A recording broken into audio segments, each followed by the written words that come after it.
about joy. And what happened? Oh, I had so many fun things like being offered and proposed and different things to do. But besides that, there was healing that had to happen inside of me, within my heart, to also understand about the joy starts within. There's things out there that make us happy, but God helped heal me and get me to know me and root out the things that were really depressing me, holding me down. There's a lot of shedding of layers to uncover I always say, like, we're like the onions being peeled to show me who Cindy is and understand what does make Cindy happy. And I was learning parts of myself about, oh, I like this, or I like that, or, I was getting to know joy. The very meaning of prayer, puts off a lot of people. They think, oh, it's only supposed to be done at a certain time, in a certain way, and this is not it. They're driving in the car, and they're so high-strung, drawn in 100 different directions. And the meaning of prayer doesn't sink into a person when they're in that state.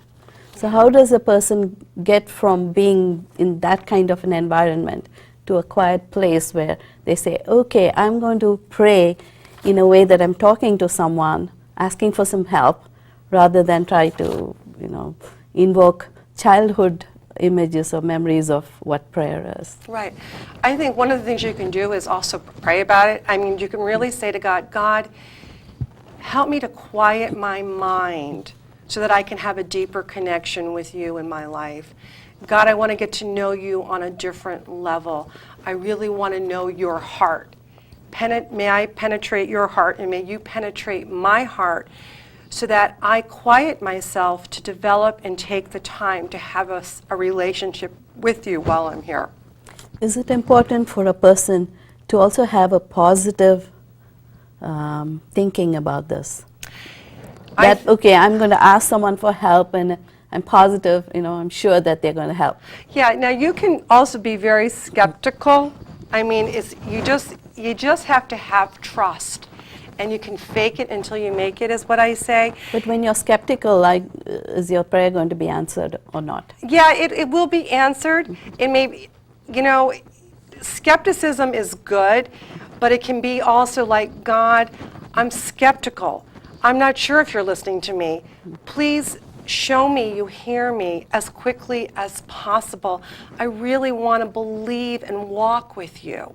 When you say something like that to your father, call him your father, how is he not going to listen? It's just like if you just say, I really want to deepen this relationship. I don't really know if you're there. I want to know you. I want to trust you. I want to build my life with you. Help me.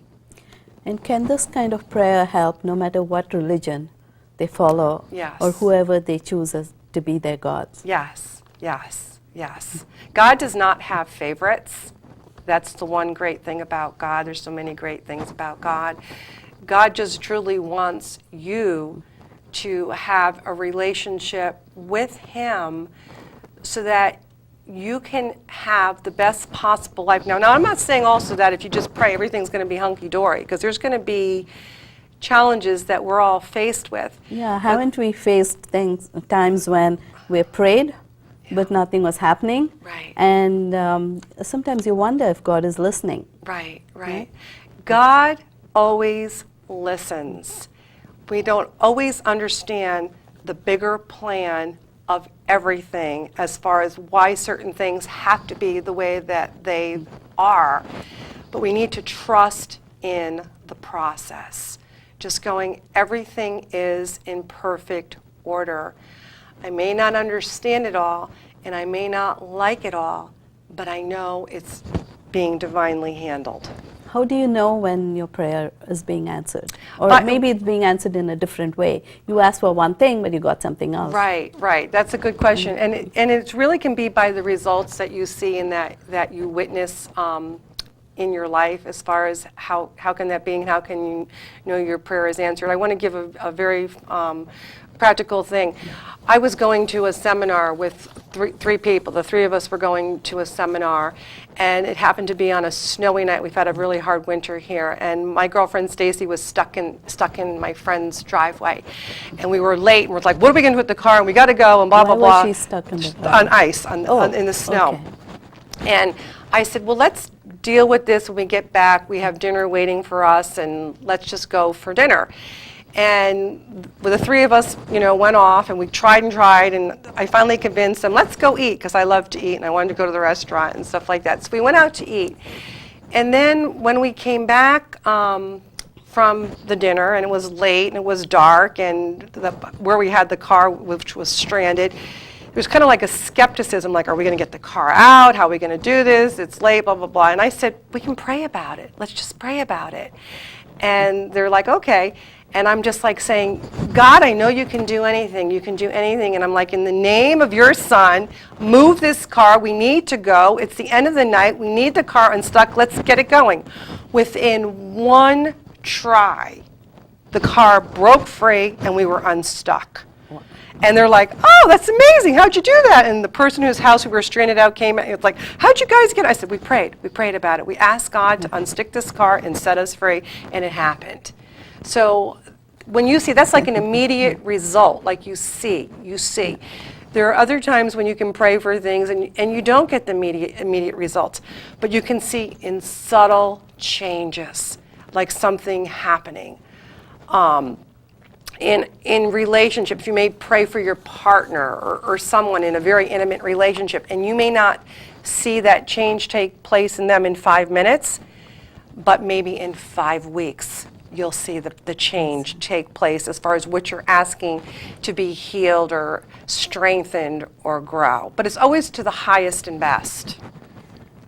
In your experience, has it ever helped when you prayed in a group? Yes, I think there is power in just group format, energetically wise, that the consciousness, the circle, the group of people are all putting their intention, their energy, their love, their heart in just echoing calls to the heavens. It's just like trumpet of music. It's like, oh wow, they're relentless down there. They're not taking no for an answer. So I think, yes, in the synergism of people being together, there's a lot of power in that. I love group prayers, very powerful. But don't also feel that if you're not in a group, that just one-on-one, that your prayer is not as powerful or not as effective or just it just takes one. Do you have to pray several times to get that one thing that you're asking for? It depends. Certain people can pray for the same thing over and over and over again. But with prayer, the biggest thing too is to expect that it's been heard, that you're being listened to, that it's being worked on or it's being acknowledged, and just feel the joy that it's like, oh, someone's listening and helping me with this thing, this stuff, this situation, and that I don't have to do it alone. And it just takes a lot of pressure and stress off of you, knowing like, I can't solve this, I can't figure this out, but I can give this to someone bigger, I keep saying bigger than me, that can help figure this out for me and help me through this. How important is it, to have the right emotional state when you pray, or is it important? Your emotional state affects so much of your life. Just your attitude. I mean, when you're calm, there seems to be so much more calmness around you in a day. When you're joyful, there seems to be so much more joy around you in a day. Our thoughts attract things into our life. I firmly believe that.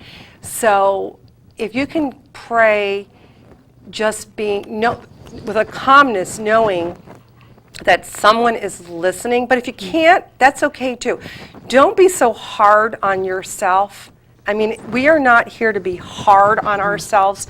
We are here to love ourselves and to love one another. And sometimes, you know what, we don't feel we're so easy to love. So does the result vary if you're angry when you're praying, or when you're frustrated when you're praying, or really sad when you're praying? Does it matter? I think the results really affect you more internally.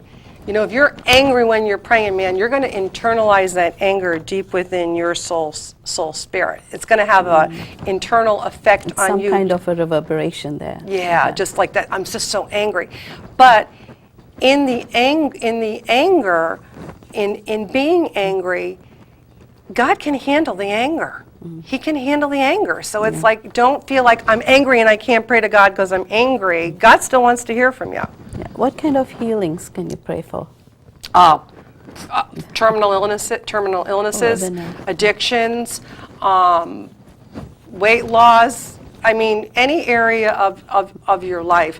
Attention deficit disorder, narcissism. I mean, I give you all emotional kinds of things. Yeah. From See, anything and anything. that brings me to something, narcissism. So it's very difficult to like or love a narcissist. Oh, yeah. So how do you pray for that person even if you don't like them? Okay, that's a good question. For someone who's in my life that's narcissistic, I ask God to help me with this individual that I love and I hold dear to my heart, that we can have a better intimate relationship because they're so special to me, and that I would really like us to communicate as best as we possibly can. Yeah. And it works. Let me tell you, I've had... We are kind of out of time. Do we have 30 seconds? Okay. Can you quickly tell us what a nice prayer is? Just a very short one. Oh, sure. I'll read this quickly, and this is one that I wrote. And poetry is a form of prayer, and it is, I need to hear from you, God. I need to see the light in me. Please show me the way each and every day. Rescue me from me. May I begin to see all my positive reflections when I see me. I'm paying close attention. It is key, for I know that you are part of me. I know you listen. I know you see. I know you'll never leave or abandon me. Thank you. Thank you very much, Cindy. That was beautiful, and I hope I can remember at least half of that prayer. For all of you watching, until next time, goodbye.